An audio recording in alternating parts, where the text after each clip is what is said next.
د قرآن شریف په آدابو کې دا ادب دی چې سجده تلاوت کم آیت ولوستلی شي نو چې کم قاری ولوستو نو دی به هم تلاوت سجده کوي، که دغه وخت نه وروسته هم کولی او چې چا اورېدل هغې پې نه پېدې ورته ووایي چې ما سجدې آیت ولوسته نو هغې به هم سجده کوي، دا واجبه ده.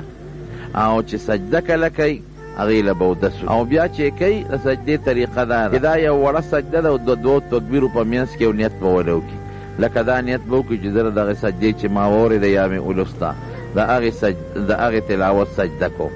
نو دا نیت پړه کې ووایي په خولې غږونه کې هم خیر دی، نو الله اکبر به ووایي، نو دی به الله اکبر نه پس سجده وکړي لکه مونځ کې چې کوي سبحان ربي الاعلی به پکې 3 ځله ووایي، بیا به الله اکبر ووایي. په ناسته هم دا سجده کولی شي،